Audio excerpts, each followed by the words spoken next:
Hey everyone, this is Rico Figliolini. I'm host of Peachtree Corners Life. And today's podcast, as usual, once a month, we are doing Prime Lunchtime with City Manager Brian Johnson. Hey, Brian. How are you? Good. There are so many things going on in the city and so much misinformation in some places and so many challenges I know that you're having to take. But before we even get into that, I just want to thank everyone that has seen or read or commented or called me even or emailed me and took their time out about Peachtree Corners magazine. It's a publication I own that I do with about the city, and it's a quarterly publication once every 3 months or so, and we're going to be coming out with the next one in April. I just want to let you know that I really love the enthusiasm and the feedback I've been getting, and I want everyone to understand, too, that it's a private publication, not city-owned, because some people thought that. And so it's out there. You will find the city's official news in the 5-page section of the back of the magazine. That's totally city news, official city news that you will find there every issue. So I want to thank the city for participating and allowing me to do that and deliver that to over 17,000 households in the city of Peachtree Corners, along with a ton of other places and along with the digital version that's online as well. And I do want to, both thank you for under promising and over delivering on that publication to the city. And we've gotten a lot of comments directly to us, and the comments have been, almost exclusively favorable in that it's providing the type of entertainment that the city can't do, entertaining right. And a good cross section. People were saying, that really was a good read because it had lots of interesting stories from a lot of different spectrum, And I'm hoping that comes across that way. I want to make it digestible. I want to make it you're not going to find 2,000-word articles in there. You're going to find tons of things. In fact, we're expanding. In the next issue, there'll be a little bit more like sports and rec information and other things like that. Right. So. But, Thank you. You, again, over-delivered what we thought, so we're excited about issues going forward. So keep up the good work. Thank you. Thank you, Brian. So as far as what we're doing here today, I had a ton agenda, but there's way more things to talk about, so we're going to head into... Some of it's from that, too. And some of it is. So, but I think what we should start off with is a bit about the transit link, because that seems to be big on Nextdoor. There's been some information on there that's not quite accurate, and, once you get one little seed out, that seed grows into a vine that reaches worse than any weed that's out there. But so the transit link specific, or hub, as it may be referred to, in Peachtree Corners. Yes, so tell me about that. Atlanta Journal-Constitution had an article either Monday or Tuesday of this week in which there was a full-page ad, or not an ad, but a full-page exhibit that showed all of the projects in every Gwinnett municipality. Mm-hmm. And the story was about the upcoming MARTA vote. Right. And it had all the Gwinnett municipalities, and if the MARTA vote is successful, then what each city would see as far as a project. And in Peachtree Corners, there was a reference to a transit, I think it was a transit hub. It may be transit link, but it was a transit hub. And it meaning more, bottom line is it was more than just a bus stop. Because they went so far as to say that it would have multiple stalls for multiple buses and I think, a building. And so it could be more involved. But it said I think it was the 5 to 10 year mark, or maybe it was 0 to 5 year mark. I don't know. But that there would be this transit amenity in the term was, quote unquote, area of Peachtree Corners Circle and West Jones Bridge. Right. And, unfortunately, so first and foremost, that comes from the Gwinnett Transit Study that Gwinnett conducted prior to getting to the point where there's going to be this referendum. The consulting firm they used was Kimley Horn. And so how they came about to that is unknown to the city. Mm-hmm.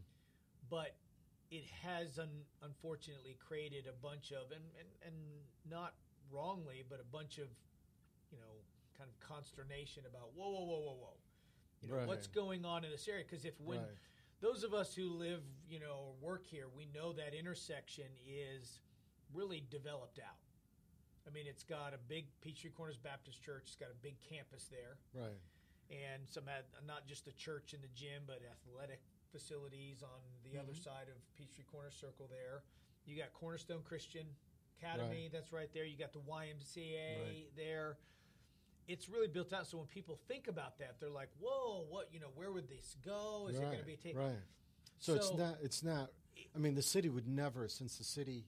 We didn't have anything to do with this. Okay. We definitely would not endorse anything going there. And I don't believe, and we've asked for clarification, but I do not believe that anyone, even involved in that study, specifically was like, oh, it's got to go there. Anything. Okay. So the city will definitely not be in favor of that. I mean, if we're going to have any kind of a transit amenity, like say there's a bus rapid transit or, something more than just a sign in the road for people to stand there. If we had anything more, we think it's much more likely that it would be out near the Forum or at least near 141 in that area. If it was going to be Yes, there. if there's going to be something that they talked about in the study. Now, there has been talk about something even bigger than that.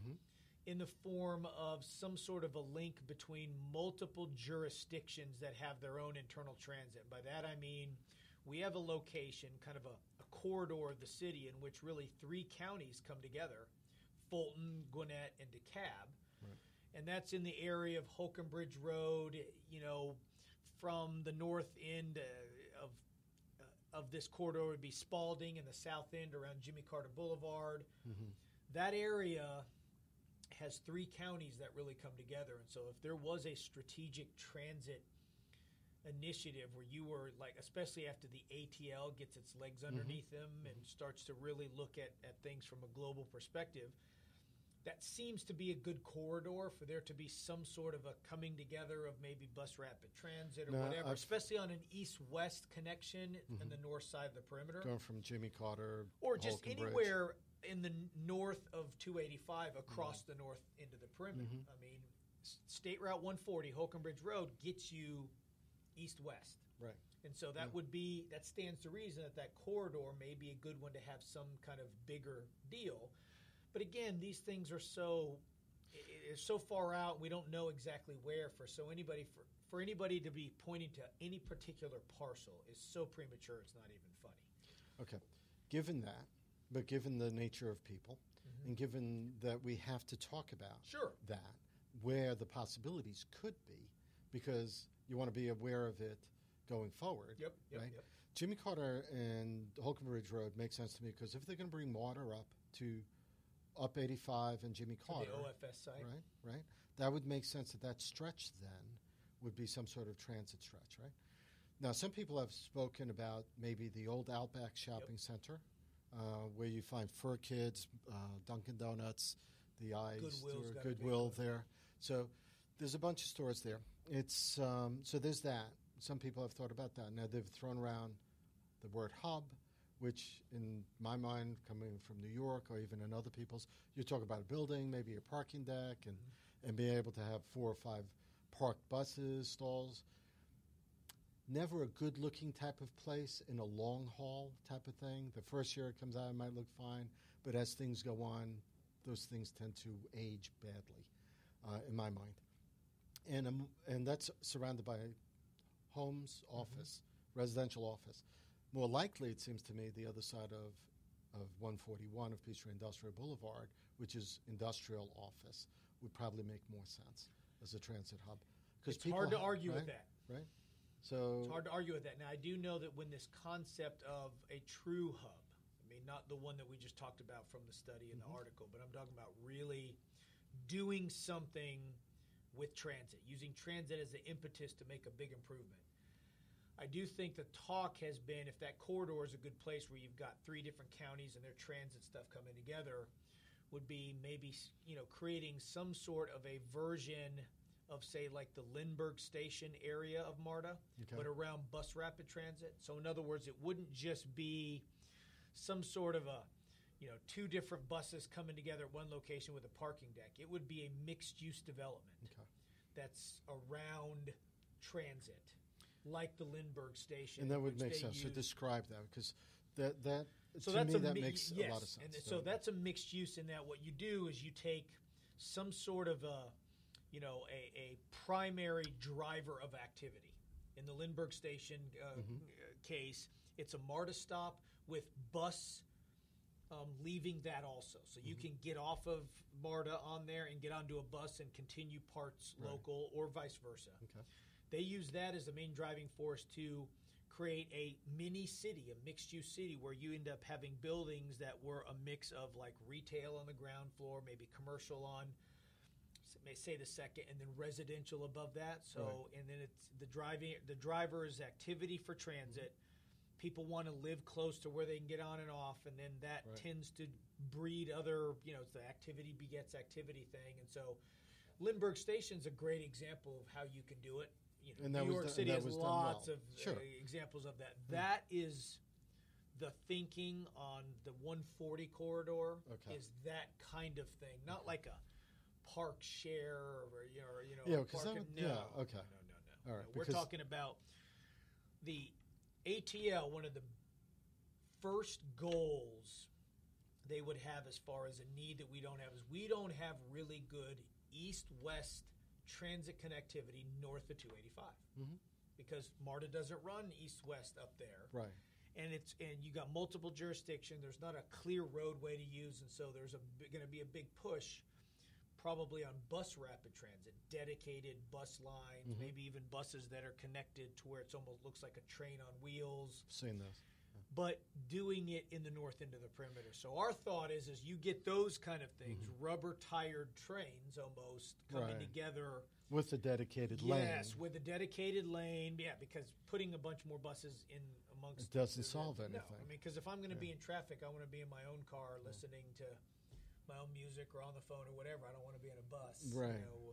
But that, it would all be linking those two things. Maybe somebody gets off of the bus rapid transit, which has fewer stops, moves quicker, longer distance, and then gets off onto local buses or maybe works there. So that would be a really game-changing project there. You're talking about, again, a large mixed-use development. Separate from the unfortunate reference to an intersection in the city that the City of Peachtree Corners would be adamantly opposed to having anything go there. And we'd have control over that, or do we? No, I mean, we do and we don't. Control is a strong word. Okay. The city would have a lot of influence. I mean, but control, I mean, depending on who you're talking about, both Gwinnett County, as well as their transit, and the ATL, both have eminent domain power. Okay. So, if one of them had at some point in the future, unfortunately decided that it had to go there, there's nothing we can do to stop them per se. They would have to pay for fair market value, all that stuff. But we do have a lot of influence because these kind of things generally don't happen without there being some kind of sharing of certain expenditures or other things. We are the local issuing authority, so they'd have to get it permitted. We could make it really difficult for them. I mean, but if we could have a gun to our held to our head and be forced into it happening. I just don't see it. I really don't think anybody really believes that is it. They just use that intersection as a point to say the general area, but we see it. They had to put the pin mark somewhere, and they had to reference it somewhere. And they decided to choose that place to pin mark. Right, because there is absolutely nothing we would want to ever happen. We've got two really large, stable neighborhoods in Amberfield and Peachtree Station that are right there, as well as some small ones. We've got. This is not even a place where you can do a multi-use. No, there's not even undeveloped parcels. Right. We've got extremely well-attended, a large membership church there, community, a great private school there, a YMCA that's one of the highest used Ys in Metro Atlanta. I mean, it just makes zero sense to us.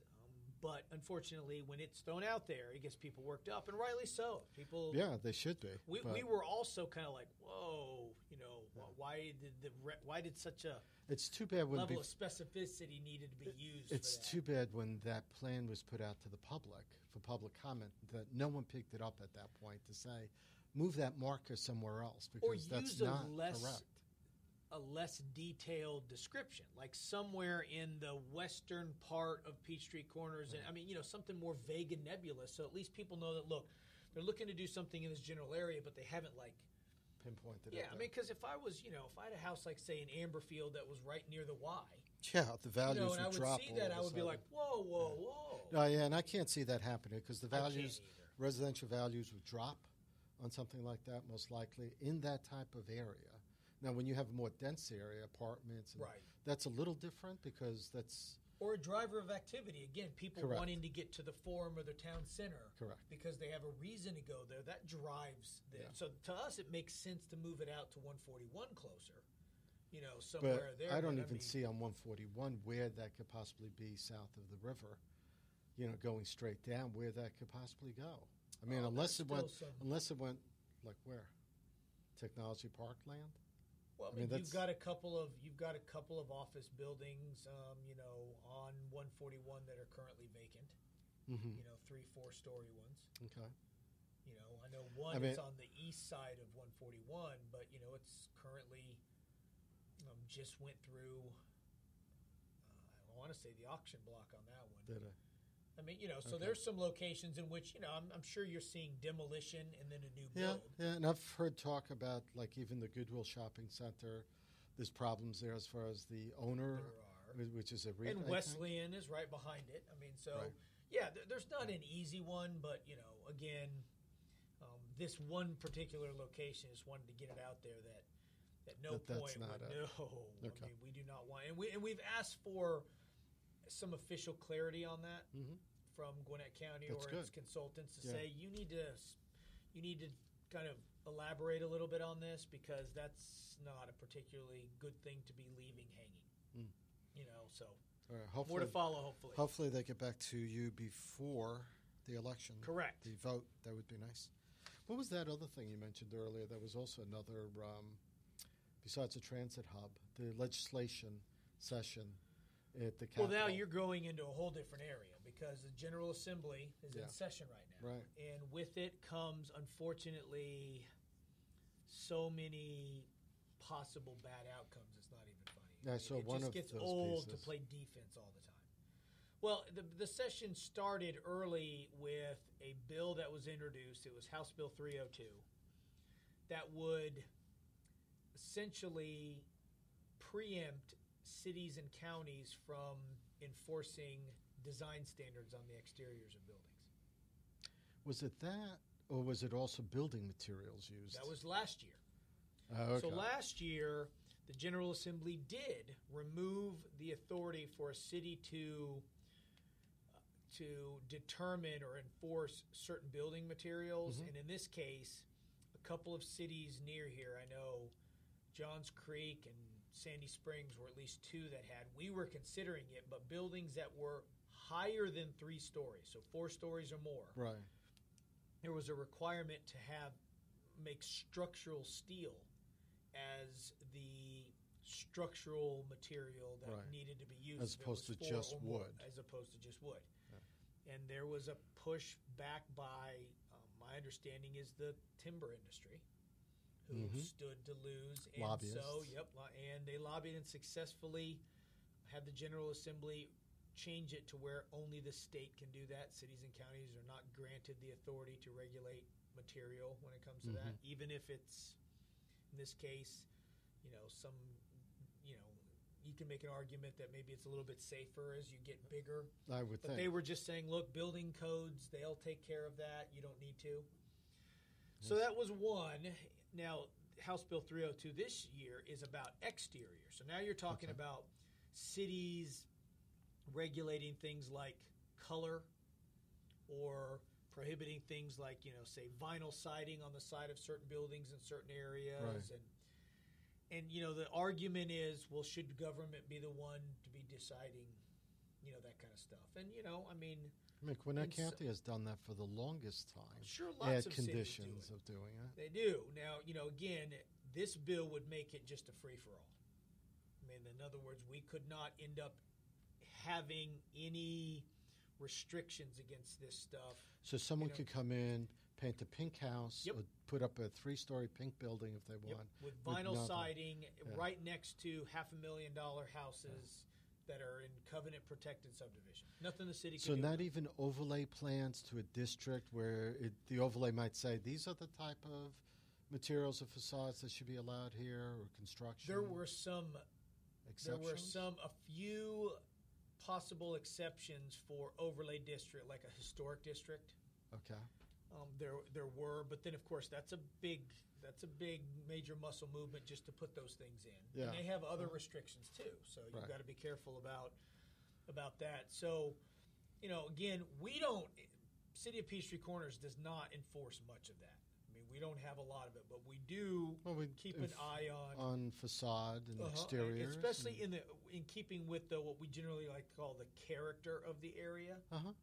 And there are some areas of the city that you just do not want necessarily to have certain material or certain, ways buildings look that are not in keeping. And for those who, I'd love to think that if I own a piece of property, I can do whatever I want with it. I mean, that sounds great. Right, it does. Unfortunately, all it takes is one to ruin it for the rest of us. And for everybody who takes care of their property and I would have no problem with them doing whatever they want. There's lots of examples of people who don't. And unfortunately, what they do or don't do with their property is not done in a vacuum. So if my neighbor lets his house go to, look like crap, or paints it hot pink or whatever, it has effect on my value. Right. And so that's where government tries to at least keep the extremes from happening. And I've seen when Gwinnett County, along Beaufort Highway and some other areas, where it was really bad. I mean, it was just bad stuff. There was chop shops and maybe not chop shops. Shouldn't say that. That's a New York thing, maybe. But there were, there were lots of various types of businesses. And the only way that they were able to improve it was when businesses came to them with special use permits or rezoning. They were able to condition, well, okay, if that's the case, fine. You need to clean up. You need to adjust the way you create your facades and stuff like that. That is why that area has improved so well. That and the investment that followed that into the area. So I can see a piece of legislation like that, how that could really mess up an area by having one bad apple. It could. And so, we're concerned about it. It's another example of loss of local control. Who better, in our opinion, in most cities' opinions, who better to know what we think should happen in certain areas of the city than those of us who see and are around it all the time? Yeah. Versus, this being voted on or this being taken away by people who live in South Georgia or coastal Georgia or whatever. And so to us, it has implications that could be, problematic for us. And we're just, you're taking it out of the elected officials that you get access to on a pretty regular basis because you see them at the grocery store, you see them, but you getting access to somebody who represents Savannah, Georgia is going to be hard. And why would I have, so if they're in an office on a state level and they're going to dictate what's going to happen here as opposed to someone I help vote into office to help dictate that I can hold their feet to the fire, that just seems ridiculous to me. Right. What's the other piece of legislation? Well, the other one that's actually could be really harmful to the city is a piece of legislation called House Bill 411. It was introduced by Representative Brett Harrell. Okay. And it is one in which it removes cities and counties. It removes the ability for cities and counties to put anything on a property tax bill other than property tax. Okay, I heard that. Is this the first time that's been put in? It's at No, least it's the not. third time he's introduced it. Amazing. And so, this one's there's on any of these, I don't like to sit here and say that it's just absolutely positively coming from nowhere. There are some examples, at least in theory, that are fair to say that could create a problem if they were done a certain way, meaning there is a driving force behind this that to a degree I understand. So currently, cities and counties are allowed to put non-ad valorem fees or taxes on a property tax bill. If you have an arrangement with the property tax commissioner, then you can end up having, specific to the parcel in question, you could have more than just the ad valorem property tax. So an example of that? Example of that for Peachtree Corners would be, so if I get my property tax bill, and I get it, I have all of the countywide taxes on there, property taxes. I would, if I was almost any other city in Georgia, I would also have the city property tax, but we don't have one. That's so right. It's zero. Right. But that would be on there too. And then there are 3 fees that are on a Peachtree Corners, or there could be 3 fees that are on addition to that are on Peachtree Corners one. One is trash, which we all do have. Right. Second one is stormwater user fee, which has been on the bill for over a decade. The county used to run the program, we do now, but it's the same rate. And then the third one is for those who have been involved in a street light installation. Yeah. There are places in the city will put street lights in. If a resident pays for it? In a certain group, a defined area, if 80% or more of them want this, and then we will assess a street light, levy a street light assessment based on the frontage of your yard to the road that's lit. Right. And so it's to pay the electric bill going forward. Right. So it's a small, but there is a It fee. has to be collected somewhere. Yes, it's got to be. So those 3 are on there, and if this bill was passed, we would not be able to put that on the property tax bill. And that would be problematic for 2 reasons. Especially, we're probably maybe one of the best examples of how this would hurt a city. Now remember, we're a city that committed when we were created to try to keep government as the most efficient and effective form that we can. So we don't have a lot of, that mission creep you often see with cities that are, have lots, hundreds of employees and are doing everything for everybody. Right. So one of the things that we've done is we've been able to prevent from having to have a billing department To collect. because we have an arrangement with the Gwinnett County Property Tax Commissioner to have him for a small fee per bill. We provide him those 3 items and the amount in a spreadsheet. He just mail merges it in with a bill he's already sending to those people anyway. Right. And they collect the money. They collect the money, and then they give us them minus the percentage they get to keep for the administrative costs, which is fair. We love it. They should like it.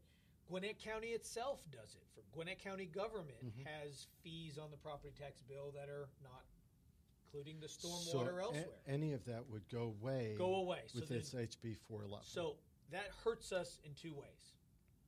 One is it would force me to stand up a billing department because now I would have to do it myself. And so you're talking about hiring people for the purposes of creating a bill, sending it, then collecting. Which is always a problem because there's always people that don't pay the bill. Well, and that gets into the second thing. So even just that, if you think about those 3 having to do it all of our own and the collections, we're probably talking 2 people. Salary, benefits, call it, $200,000 for 2 people, all in. Right. Because it's usually, 60, 40, 60% of its salary, 40%, all that stuff. So $200,000 for that. Here's the real kicker. When you place any type of tax or fee on a property tax bill, you get a really, really high collection rate because people don't want to risk their property being auctioned off on the courthouse steps for non-payment of property tax. Right. And there is a process. And this is probably the reason why this was driven to be stripped off there. It is one of them. We'll get into why there are some reasons. But if this happened, our current collection rate is 99.3. I mean, that's awesome. And it should be that way. Yes, I know. This is money that is owed for service, so it should be that way. It should be. It should be 100% without us having to do this, but it's 99.3. That's really good, actually. The industry standard for the collection of fees that are not on a property tax bill is about 83%. So if you take the amount of money we collect at 99.3 and you reduce it to 83, we stand to lose with that and the $200,000 stand almost $1 million a year. And I that think we just flush down the toilet just because of not being able to put it on. And I think people don't understand that has to be made up somewhere. Then that is correct. that has to be made up somewhere in higher rates. Or possibly, you end up saying, okay, well then the city says, well, we're going to remove, solid waste and streetlights, and we're going to levy a property tax to cover all of it.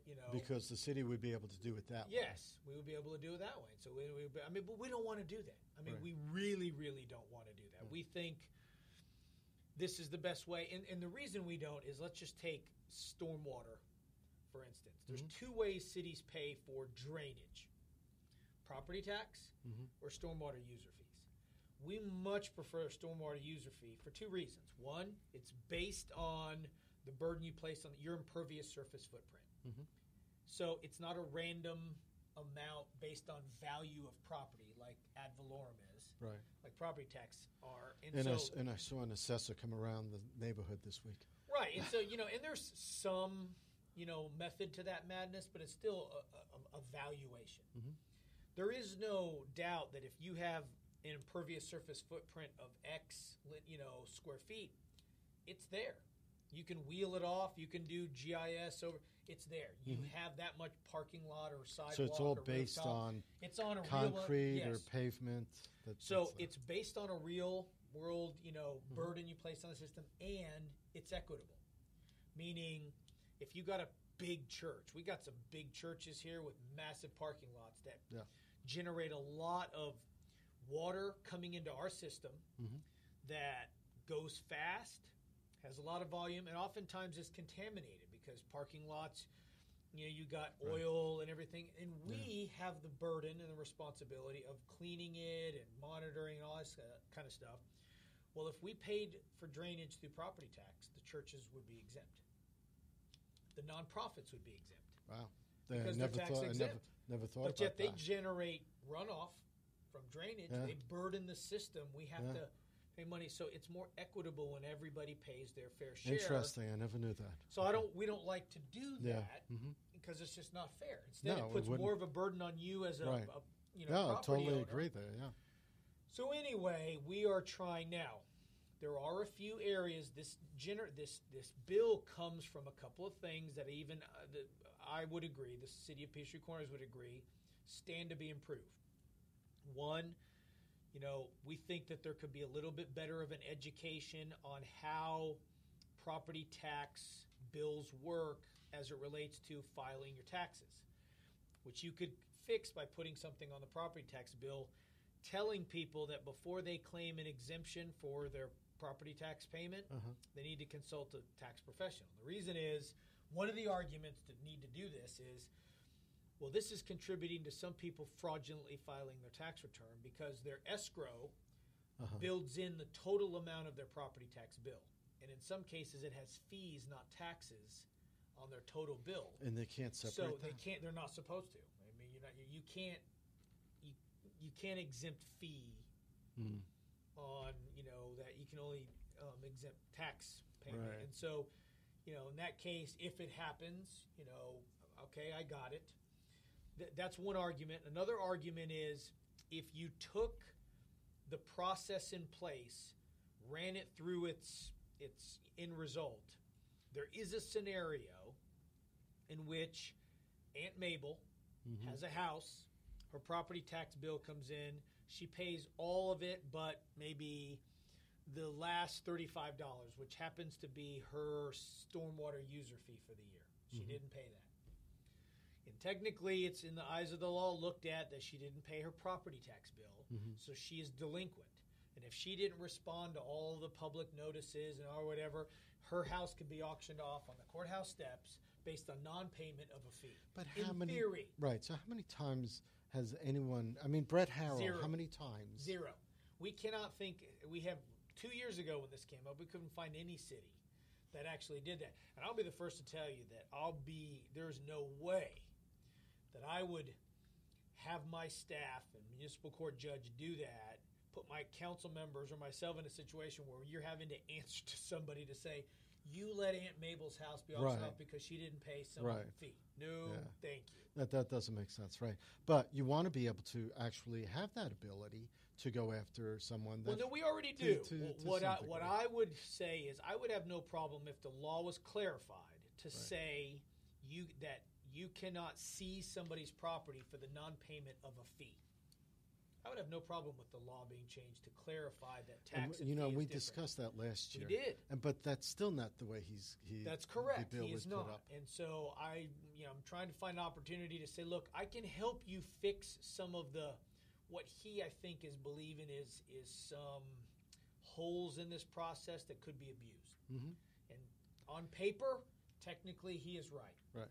So let's fix that, but let's not throw the baby out with the bathwater. Yeah. Let's not remove everybody's ability to do any of it, especially when all the players involved like it. And it's the best way to do it. Why hurt us for no reason when we're fully prepared to endorse some tweaks to the system so that it can't happen? I also have another one we are prepared to propose is a posting priority. Meaning, if you pay only a portion of your property tax bill, you don't pay the full amount. Mm-hmm. And let's say you could have 6 different items on there. The first part of your payment always goes to property tax. If there's still money, it could go into fees. So if at the end of the day you still have unresolved fees, or you didn't pay your property tax bill in its entirety, right, it's specific to you didn't pay a fee versus a tax. So Okay. it doesn't even go forward because you weren't delinquent on tax payment. You would be delinquent on fee. Okay. But that's not what they're discussing. Is this coming out of a committee already, or is this? It has been introduced officially. It is on, so the way that it is not on a formal agenda that we can see yet. Okay. But again, how many days left to the session? Well, crossover day is a week from today.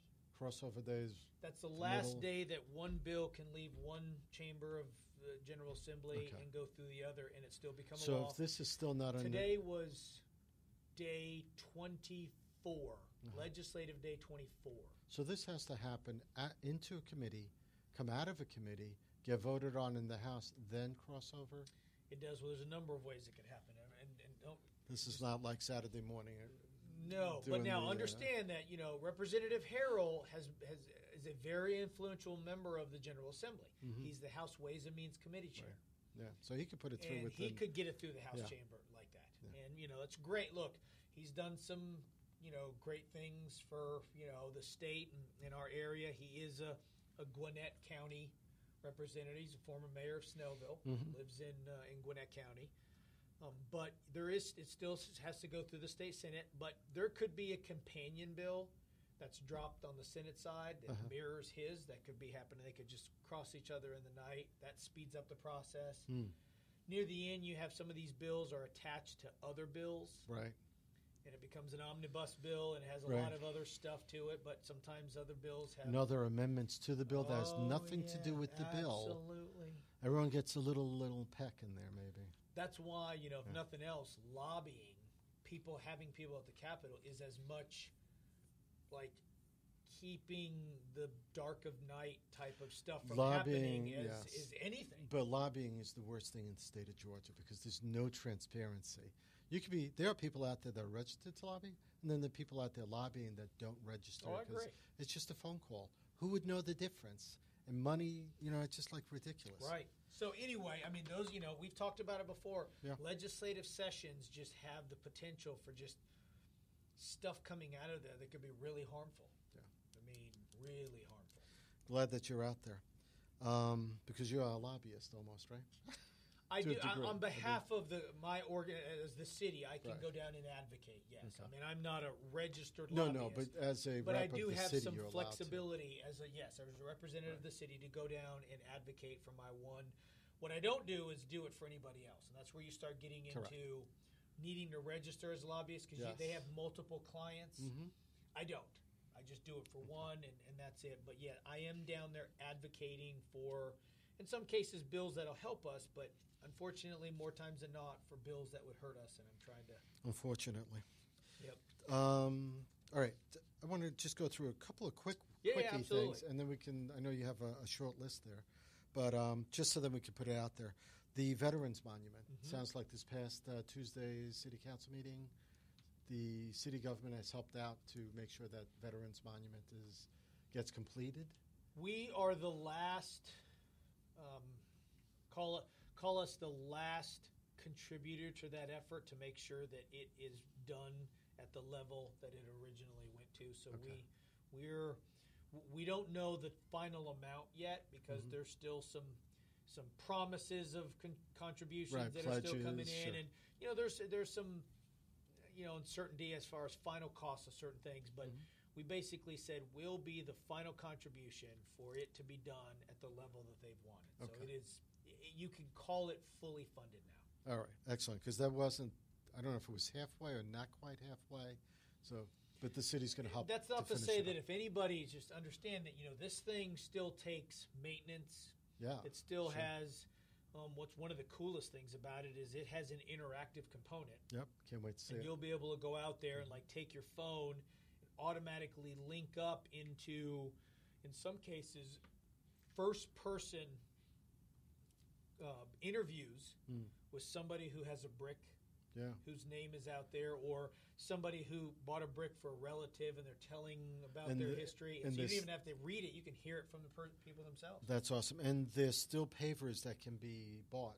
Absolutely. I mean, tons of pavers that can be. So if you have someone that's been in the military, any part of your family, and you want to dedicate a paver, you can do that. You can. And so, so if anybody's looking to contribute, I don't want them to say, oh, it's not, because there's still more work to do. Sure. But we at least wanted to make sure that the construction of the original monument was fully funded. Excellent. That's what this does. So if you want to contribute and invest in a paver, just Google Peachtree Corners Veterans Monument, and you'll see it come up.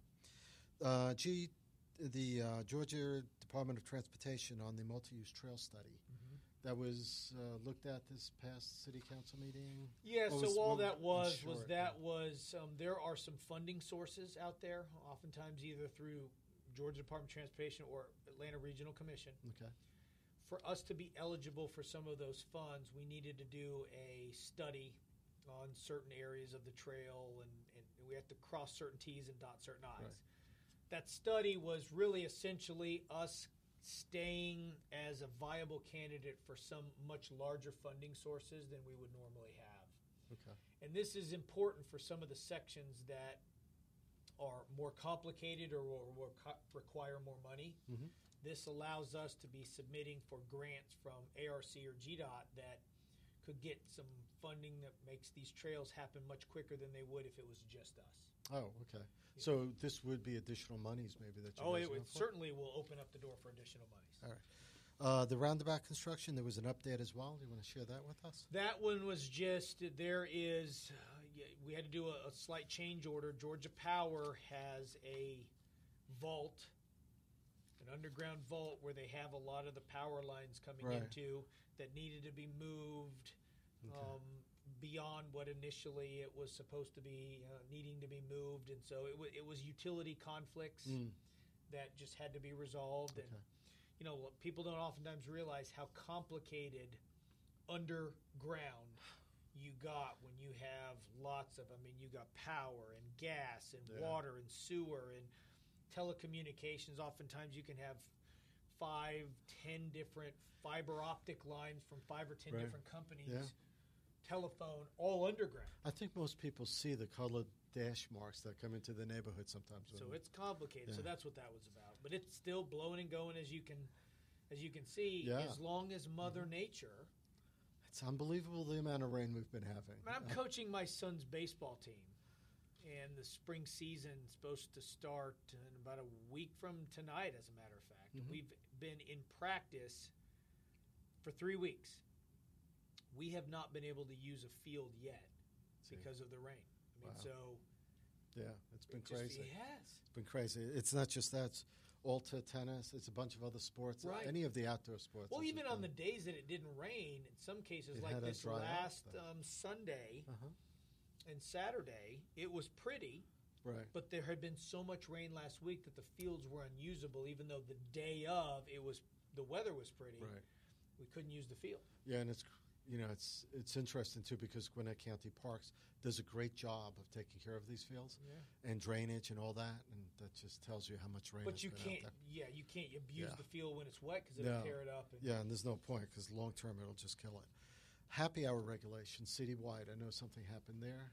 Well, what we did is we just council repealed the restriction against happy hour. Against happy hour. Right. Okay. So in other words, now there is no restriction against happy hour. Or is it? No, actually, that was the first reading, wasn't it? Yes, this is going to come up the first to reading, the next so council meeting. will be considering it at the next council Because meeting. I noticed that some restaurants were advertising happy hour. So when I saw this, that was a little confusing.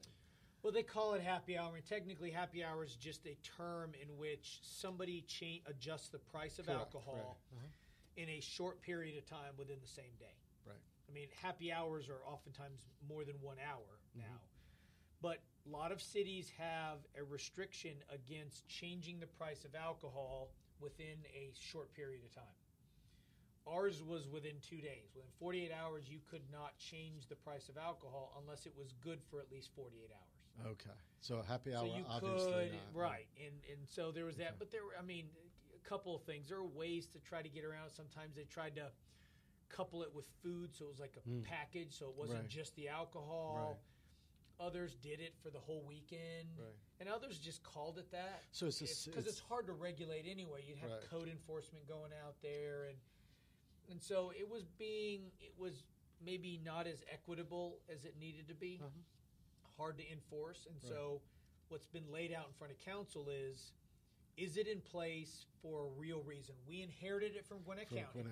And so council's considering whether we need to. And again, we're trying to be the most flexible. So I think, I don't know how the ultimate vote will go, but it's fair to say that council is open to saying, do we really need to have our regulatory fingers in this at all, or should we just let the market? And this is citywide. It's not citywide. This is not in any one place, not in the entertainment. It's just citywide. Cool. The Curiosity Lab at Peachtree Corners, there's a consideration for a construction contractor. I guess. Well, it wasn't. We awarded that. Oh, you did award so that. So the lab, we issued the notice to proceed. I issued the notice to proceed, signed the contract yesterday. Cool. So construction started. When we are underway. We can actually see something happening now. If you go out near Marriott, the first part of the project will be squeezing the vegetated islands. Okay, yeah. We have to squeeze it because there's no turn lane for us to use. So we are having to trying to remove as few trees as possible. We are having to move a few because we're squeezing the median. That's going to be where the first work is and drainage. Okay. But yes, we are. It is underway officially. Damn, that's good.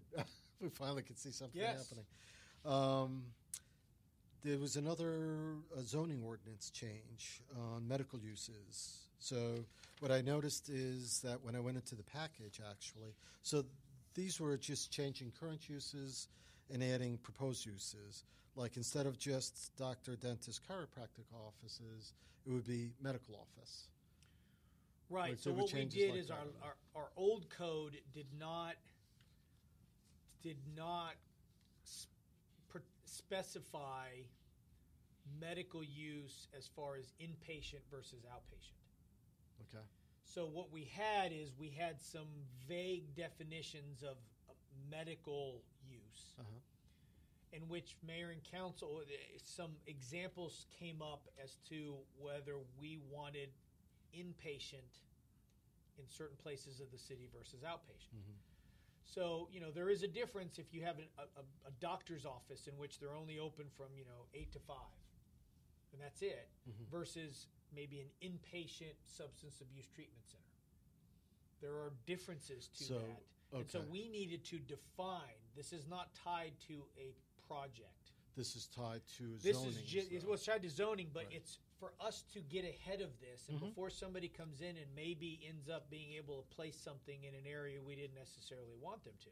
Right, because I noticed, for example, residential treatment facility, which is the inpatient, is really only able to be done in correct, which is commercial rezoning, industrial rezoning. So as opposed to a commercial strip or residential. Correct. Okay. Right, and we didn't want that to happen, and so it didn't define So this fixes that. It does. It does. It makes And was that to where- originally from Gwinnett County, too? It was. Isn't that amazing? Sometimes laws do need to be changed. Or updated at a yeah, minimum. for sure. Wesleyan School applied for a special use permit to expand a little bit more of what they're doing, I think. Yeah, so they have in the middle of their main campus, they have I believe it's a women's softball field. Yes, I think so. And a practice field. Uh-huh. It's a practice field. They have two fields in the middle of their campus, but I believe the girls' softball practice field is there. And they need to move it because they actually want to use that space to put in an actual building. Ah, okay. And so why they needed the city is because where they're moving the practice facility to is where they have their current athletic field complex. Mm-hmm. They're putting the practice field, in a place where they just have just a general open flat area. And so that flat area, which is used for various things, but oftentimes soccer or daytime PE or whatever, they need to move it to an area that they already own, but it has houses on it. Okay. And there had been some restrictions against. Right. Are those houses on the same side of Wesleyan, or is that the road where they cross over? No, it's does it have the name of the?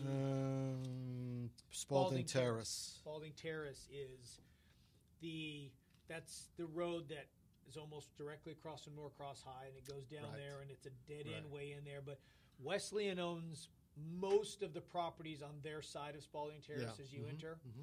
But they needed permission to encroach on that road with this practice field, but it will not be lit.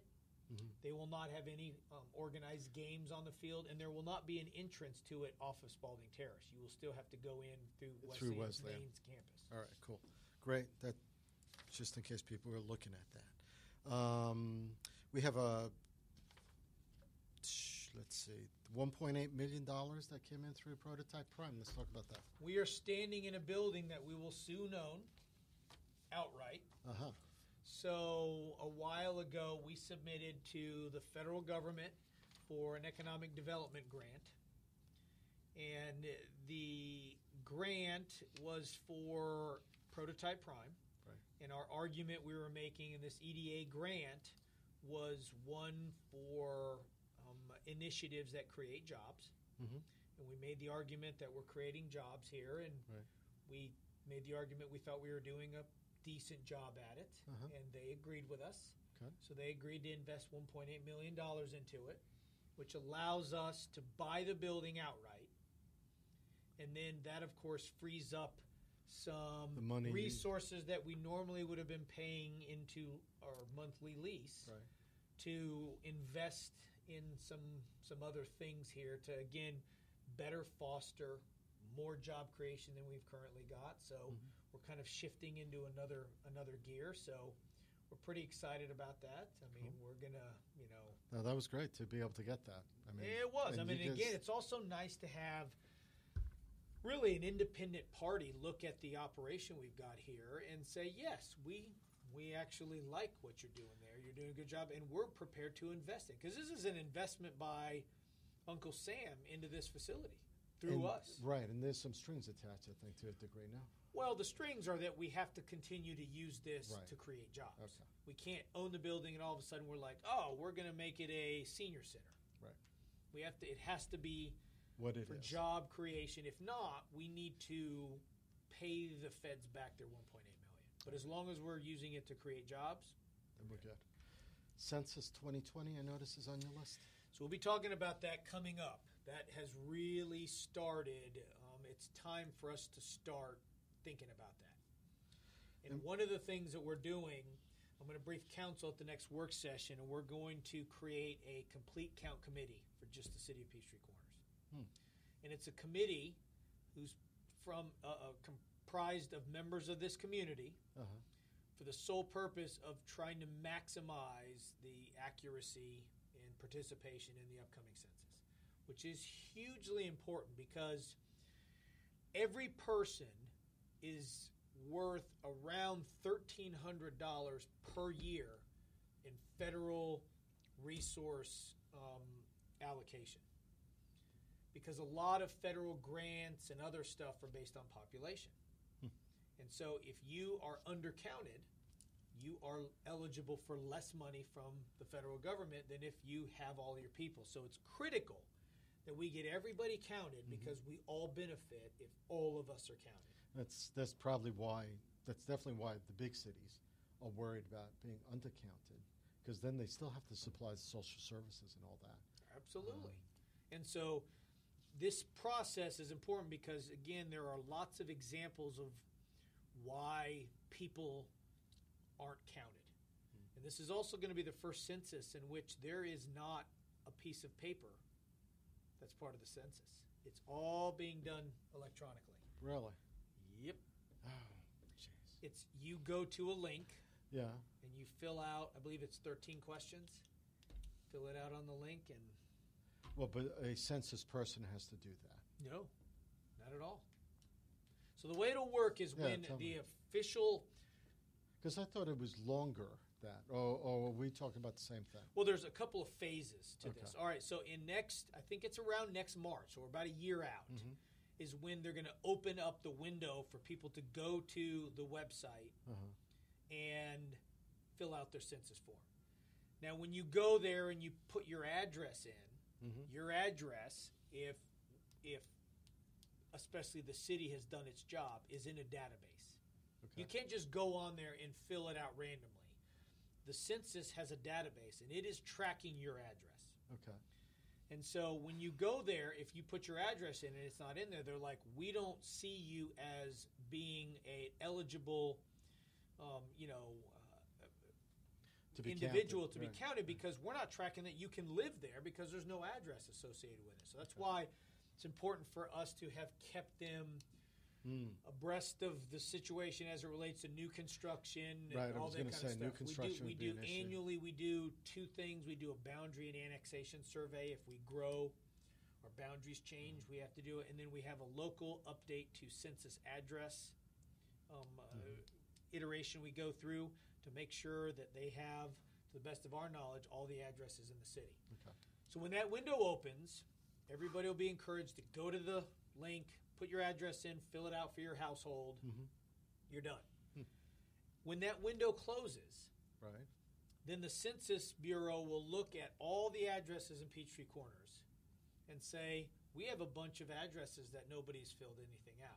That's when they send the census poll workers to your house. I always wondered and they're about like, that. the Figliolinis I thought it was a have random been, thing. Procrastinating, and they haven't filled it out. But then they would knock on your door, and they would say, Mr. Figliolini, we know we're tracking that this address exists, and nobody's filled it out. Would you mind if we do it together? They will have a tablet. And they can do. Now, in between that, or at the same time as that, we will also be doing some things ourselves to encourage people to do it also. Meaning we can set up and will set up events encouraging people, especially in areas of the city that maybe are harder to get high turnout. Renters are notorious for not being particularly, caring about doing it. In which they could come to an event and we could have iPads in which they could then or you log can in, even go to or help them and say fill it out. But again, you can't just, because if you could just fill it out, we would do the old Chicago way of doing voting early and often. Right. Yes. And all of a sudden Peachtree Corners would have 2 million people, and it has to be attached to an address that the Census Bureau already has as existing. Right. Or else, and you can't fill it out once and then try to do it again and say, oh, I want to add 2 people because they're like you already did. And it's only as accurate as whoever is putting in the information. Right, which has always been the case. It's just you did it on a piece of paper, mailed it in. Now there won't be a piece of paper. Right. Interesting. What else do you have there? Well, okay, but on the real quick, on the complete count committee, after council's briefed on this, there will be some sort of a call to arms, so to speak, on people who are interested in helping with that effort over the next year. As a volunteer? Yeah, as a volunteer. Okay. Now we'll have a lot of resources at their disposal to do things, but it's a volunteer position. Okay. So, but a very important one because again, absolutely. A lot of the resources we get are from the feds, or and we all benefit from it. So. For sure. Did you have anything else on your list? Nothing that can't wait. Those are the main ones. And I do want to say that maybe congratulate, if I understand correctly, some people have been appointed to the zoning board and to the planning commission. Speaking of volunteers, yes, we ended up having How many people? some openings for two reasons. One, we had some people who resigned for various reasons, and then we also council approved the concept of having alternates on these, and an alternate, and so that we don't run into not having a quorum. Right. And the alternate is done in such a way that they attend all the meetings. Okay. But they wouldn't vote if you had a quorum. But if there isn't a quorum, then an alternate becomes a voting member for that particular meeting. Interesting. Okay. And so it's not because someone resigns early, but it's to show up. They have to be at every meeting, I'm assuming. yes, I mean they should be just like a normal member. They sit up on the dais like a normal member. They can ask questions. They can ask questions like a normal member, but they just vote unless there was not the main members. Okay. They didn't have enough of those for a quorum, and alternate automatically. Okay. So I see that Shanga White is going to be a regular member in the Planning Commission to fill Mark Middleton's position. James Blum is going to be a regular member, and Joseph Collins and Lance Campbell are alternate members of that Planning Commission. So kudos to them. We had a great pool of candidates to pull from. I mean, it's a great problem to have. Over to have 19 or 17 people. Yeah. It's a great problem to have that many qualified people in the community interested in serving their community. So that was great, and it's a good problem to have. But they went through a rather comprehensive interview process. A vetting process. And they did, and so those are the ones. So we're excited for them to come on board and continue serving the community. Great. Excellent.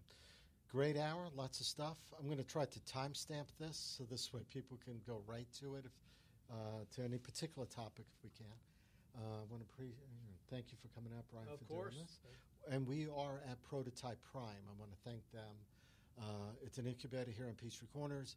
They have a wide variety of companies that work out of this facility that are startup companies. They have this podcast studio that we work out of once a month, and actually several times a month on other podcasts. And they also have a 3D printing studio that's actually able to be rented.